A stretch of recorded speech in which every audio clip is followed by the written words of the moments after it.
सोच नवाया गास, एहो वक्त दी है आवाज, एहो वक्त दी है आवाज। राजा भीमचंद ने अपना जसूस भेजा था देवी चंद, वजीर था, जसूस बना के भेजा था गुरु गोबिंद सिंह साहिब के पास, भाई जा सारी रिपोर्ट लेके आ। वो क्या करते, मैंने गुरु को पकड़ना है।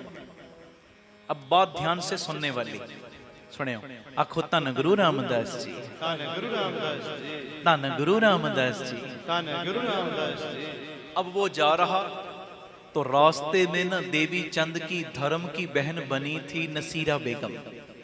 नसीरा बेगम कौन? पीर बुद्धू शाह उसकी घरवाली। आखो धन गुरु रामदास जी, धन गुरु रामदास। और पीर बुद्धू शाह कौन? जिन्होंने अपने पुत्र और अपने 500 मुरीद धन गुरु गोबिंद सिंह साहब के ऊपर से कुर्बान कर दिए थे, वो पीर बुद्धू शाह है जी। और इसके बदले मांगा पता क्या था? चलो वो बात अलग है, वैसे इशारा दे रहा है। इसके बदले में मांगा पता क्या था? हमारे ना कंगा कर रहे थे। अब जब हम कंगा करते हैं, केस आ जाते कंगे में, कंगा कर रहे हमारे, कहते प्रसन्न है कुछ मांग, तो कहता है महाराज अगर त्रुठे हो ना तो ये कंगा अपने केसों समेत मेरी झोली में डाल दो।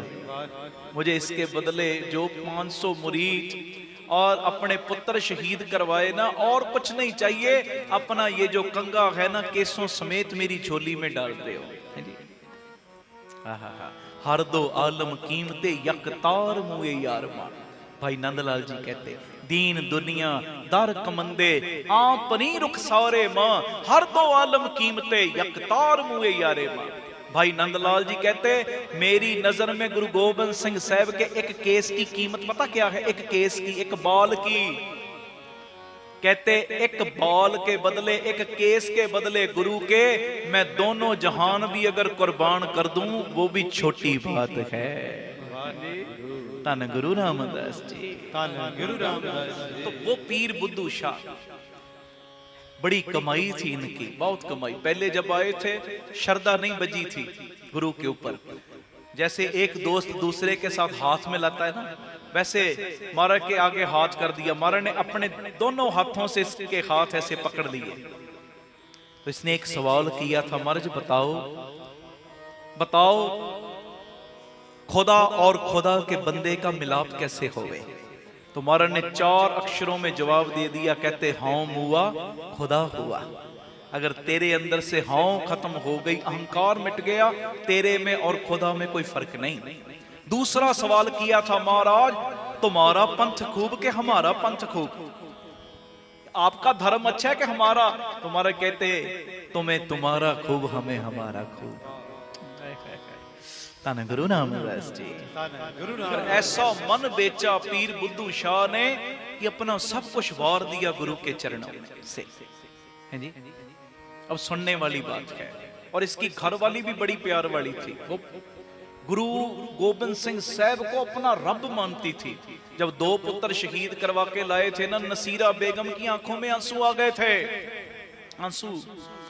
वो कहता इतना दुख लगा 2 पुत्रों के जाने का। कहती नहीं नहीं, मैं इसलिए नहीं रो रही 2 कुर्बान करके आए, मैं इसलिए रो रही दोनों को साथ क्यों लेके आए, इनको क्यों नहीं वार के आए गुरु के ऊपर से, हैं जी। धन गुरु रामदास जी, धन गुरु रामदास जी, धन गुरु रामदास जी। कहती मैंने देख लिया, जब दरगाह में मैं पहुंचती हूं ना सुरती के साथ, अल्लाह के सिंहासन में कोई और नहीं बैठा होता, यही बाजियां वाला गुरु गोबिंद सिंह बैठा होता है।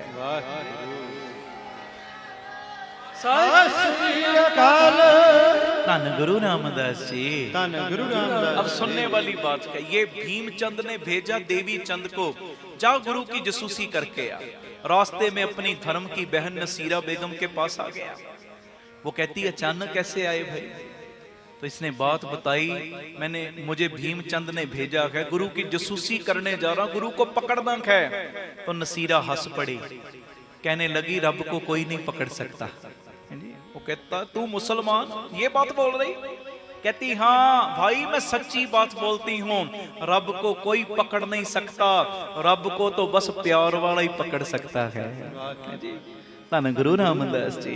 धन गुरु रामदास। दुनिया की कोई ताकत गुरु को नहीं पकड़ सकती, क्योंकि गुरु परमेश्वर है, गुरु रब है, गुरु आप निरंकार है। जब गुरु गोबिंद सिंह की बढ़ियाइयां की नसीरा बेगम ने इसके सामने, इसका मन तब्दील होने लग पड़ा। देखो बैटरी चार्ज करने वाली मिल गई ना, ये अरदास किया करो हमें भी अपनी लाइफ में ऐसे बैटरी चार्ज करने वाले महापुरुषों की संगत मिलती रहे जी, जिनकी संगत में बैठे एक बार गुरु को धन कमे 100 बारी होर कहने को दिल करे। एक बारी बाबा दीप सिंह को धन कहे 100 बारी होर कहने को दिल करे। ऐसे महापुरुषों की संगत मिले, इसीलिए तो अरदास में हम रोज कहते हैं सही प्यारे मेल जिन्ना मिलिया तेरा। इसीलिए तो सैब ने बाणी में ये वचन बोल दिए, कोई जन हर स्यों देवै जोर, चरण गहूं बको शुभ रसना दीजे प्राण अको। ऐसे महापुरख चाहिए जो बैटरी चार्ज कर दें। भाई बिधि चंद करते तो चोरियां थे पहले, मगर मिल गए ना भाई अदली जी महापुरख, जिन्होंने बैटरी चार्ज कर दी। वही पहला जीवन और जब एक महापुरख मिला जिसने बैटरी चार्ज की, वही बन गए भाई बिधि चंद शीना गुरु का सीना। आखो धन गुरु रामदास जी। गुरु रामदास जी। प्यार न लख ने जी धन बाबा। लखू धाड़वी को मिल गया ना भाई पिराना जी, बैटरी चार्ज करने वाले महापुरख। लखू धाड़वी लोगों को मारता है, लूटता है, चोरियां करता है। आज भाई पिराना जी मिले तो भाई पिराना जी कहते की नाम तेरा? उनको गुस्सा चढ़े लखू धाड़वी को। कहता तूने मेरा नाम पूछ के क्या करना है? सरकार के पास पकड़वाना है मुझे? कहता नहीं, झूठी सरकार के पास नहीं पकड़वाना, आज तो सच्ची सरकार की बात करनी है। खुद धन गुरु रामदास जी। धन गुरु रामदास जी। जोड़ने वाले मिल गए। कहते आ 2 मिनट बैठ सत्संग कर। उसको गुस्सा चढ़ता, कहता ये कुहाड़ी मैंने पकड़ी, तेरा कत्ल कर दूंगा, आज तुझे मारूंगा भी लूटूंगा भी, मगर वो क्या जाने आज तो तेरे अवगुणों को लूटने वाला सामने बैठा है। मैं कोई इशारा पूरा नहीं दे पा रहा, बस समझने का यत्न करना। वही लखू धाड़वी जब भाई पिराना जी ने अपने पास बिठाया, इतनी बात कही थी, जो डाके मारता है, जो दुनिया को लूटता है, प्यारेया एक बात तो बता किसके लिए करता? कहता अपने परिवार के लिए। कहते जब दरगाह में लेखा होवेगा, तेरा परिवार तेरा साथ देवेगा लेखे में? तेरा परिवार तेरे साथ लेखा देवेगा? कहता नहीं, वो तो मुझे अकेले देना पड़ेगा। कहते फिर क्यों करता ही है? इतनी अंदर वो चोट लग गई, कुहाड़ी छूट गई। वो ही लखू धाड़वी एक टाइम आया बन गया भाई लखू, जिसने बोल दिया था बुद्धू दा आवा कच्चा जी। 21 पाठ रोज जपजी साहब करने वाला बन गया। पहले चोर था, लोगों को लूटता था। एक कमाई वाले मिल गए, बैटरी चार्ज करने वाले मिल गए, तो प्यारे उन्होंने ऐसी बैटरी चार्ज की, लखू धाड़वी बन गया भाई लखू। धन गुरु रामदास जी। धन गुरु रामदास जी। प्यार न लख ने जी धन बाबा।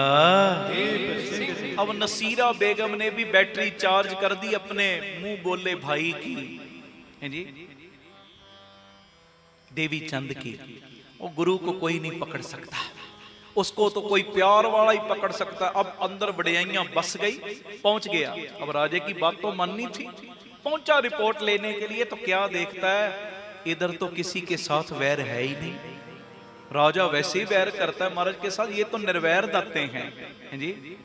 धन गुरु रामदास जी। धन गुरु रामदास जी। यहाँ पे माया का कोई लालच नहीं, औरत का भी बहुत सत्कार है, जमीनों जायदादों का भी गुरु को कोई लालच नहीं है जी। यहाँ पे तो अमृत वेड़ा है, यहाँ पे तो वाणी है, यहाँ पे तो सच है, यहाँ पे तो वैर सिखाया नहीं जा रहा, यहाँ पे तो अपना आप मिटाना सिखाता है गुरु। जब ये सारी सच्चाई देखी, कुछ दिनों के बाद आया भीमचंद के पास। वो कहता क्या रिपोर्ट लेके आया? गुरु को पकड़ना। कहता गुरु को कोई नहीं पकड़ सकता। वो तो रब है, परमेश्वर। जब सारी सच्चाई बताई उसको गुस्सा चढ़ता है भीमचंद को। कहता है नमक खावे मेरा और वडियाई गुरु की। कहता ऐसा मजा चखाऊंगा याद रखेगा। उसको सजा दी क्या? कहते इसको खूनी पहाड़ी पे ले जाओ और 2 कील गर्म करके ना, कील गर्म करके इसकी आंखों में वो कील डाल दो और जिन आंखों से गुरु के दर्शन करके आया देखने जोगा रवे ही ना। आखो धन गुरु रामदास जी, धन गुरु रामदास जी। अब सिपाही लेके जा रहे खूनी पहाड़ी पे, तो देवी चंद को कहते देवी चंद तू हमारा वजीर है, आज तक तूने हमारा बुरा नहीं किया, तनख्वाह भी टाइम पे देता रहा, बोलता भी मीठा था, मगर राजे का हुक्म, तुझे सजा तो देनी पड़ेगी, अगर कोई अंतिम इच्छा तो बता। तो कहता कोई और इच्छा नहीं, मैं अभी बैठ जाऊंगा चौंकड़ा लगा के, तो जब तक मैं अपने दोनों हाथ ऊपर ना करूं तब तक मेरी आंखों में कील मत डालना, बस यही इच्छा। बाबा ईश्वर सिंह जी राड़ा साहब वाले, उनकी टेप में से वचन मिलता है। कहते ये समा उसने क्यों मांगा? गुरु के चरणों का ध्यान परपक्ष करने के लिए। चौंकड़ा लगा के बैठ गया। अब जब ध्यान परपक्ष हो गया ना, चरण बस गए आंखों में, सुरती में, दोनों हाथ ऊपर कर दिए। उन्होंने सिपाहियों ने किया क्या? जो कील गर्म किए थे ना आग में, पूरे गर्म प्यारे हो, वो कील लाके देवी चंद की आंखों में मार दी है जी। अब ना इसने हाय हाय किया ना तड़फिया। इन्होंने सोचा सिपाहियों ने शायद ज्यादा गर्म लगने की वजह से बेहोश हो गया है। कहते अब तो तड़प तड़प के मर जाएगा, इसका तो कोई इलाज है नहीं, तड़प तड़प के मरेगा। वो छोड़ के चले गए। मगर वो क्या जाने, जिसको मारने की प्लानिंग आप करके आए हो, उसके सिर के ऊपर कोई साईं बैठा है जी। धन गुरु रामदास जी, धन गुरु रामदास जी। जिस दा साहिब डाडा होए तिसनो मार न सके कोई। और जिसको मारने की प्लानिंग कर रहे, इसको छोड़ना नहीं, आज तो मर जाएगा। मगर वो भूल गए मारने वाला बड़ा नहीं, बचाने वाला साहिब बड़ा है जी। चाहे दूसरी तरफ लाखों बाहें हो जाए ना, लाखों बाहें, उस बंदे का बाल भी कोई बांका नहीं कर सकता जिसकी तरफ मेरा साहिब है, जिसकी तरफ वो साजन है। साजनड़ा मेरा साजनड़ा निकट खलोएड़ा मेरा। साजनड़ा। वो तो चले गए कि मर जाएगा ये तड़प तड़प के। मगर कुछ टाइम बाद जब देवी चंद को होश आई तो क्या देखता, मेरी आंखों को तो कुछ हुआ ही नहीं, मेरी आंखों को तो कुछ हुआ ही नहीं, कहीं ये सपना तो नहीं। जब आला दुआला देखा इर्द गिर्द नहीं, ये तो हकीकत, सचमुच मेरी आंखों में ऐसे गर्म कील मारे गए, मगर मुझे कुछ हुआ नहीं, समझ नहीं पाया। कहता अब क्या करूं? राजे के पास जाऊंगा, फिर वो मरवाने की प्लानिंग करेगा। कहते अब उसके पास जाना है जिसके ऊपर किसी का जोर नहीं। आ गया आनंदपुर साहब है जी। धन गुरु गोबिंद सिंह साहब के दर्शनों के लिए महाराज अंदर बैठे, पैरों पे ना पट्टियां बांधी महाराज ने, पट्टियां। बाहर सिपाही खड़े, सिख खड़े। इसने बेनती की साहब के दर्शन। कहते महाराज कि आज सेहत ठीक नहीं, आज किसी को नहीं मिलेंगे, फिर हम ही। तो उस समय देवी चंद कहता है सिखा तो फिर आने की बात करता है, अब तो एक पल भी गुरु के दर्शनों के बिना व्यतीत करना मेरा कठिन हो रहा है। एक बार अंदर जाके बेनती तो कर। देवी चंद आया, महाराज के कानों में आवाज पड़ गई। वो सिखा कौन आया? महाराज देवी चंद आपके दर्शन चाहता है। महाराज कहते इसको अंदर आने दे, वो सारे दिन से हम इसका तो इंतजार कर रहे हैं। धन गुरु रामदास जी, धन गुरु रामदास जी, धन गुरु रामदास जी, धन गुरु रामदास जी। प्यार न लखो न जी धन बाबा। महाराज कहते सारे दिन से इसका तो इंतजार कर रहे। जब अंदर गया महाराज के चरणों पे मत्था टेकिया। अब महाराज के चरणों पे पट्टियां बंधी थी, जब देखी कहता महाराज कुछ दिन पहले मैंने दर्शन किए, आपके चरण ठीक, आज पट्टियां बांधी चरणों पे। तो महाराज मुस्कुराए, कहते देवी चंद दुख देवे भी आप और पूछे भी आप। जी? कहता महाराज मैं तो अभी आया और मैं आपको दुख दूं ये तो मैं कभी सोच भी नहीं सकता। महाराज कहते दुख देवे भी आप पूछे भी आप। महाराज मैं तो अभी आया। महाराज कहते एक बात बता, और जब सिपाही तेरे आंखों में गर्म करके कील मारने लगे तेरा ध्यान उस समय कहां था? कहता महाराज आपके चरणों की तरफ। महाराज कहते भोलिया इसीलिए वो कील तेरी आंखों में नहीं मेरे चरणों पे आके लगे हैं।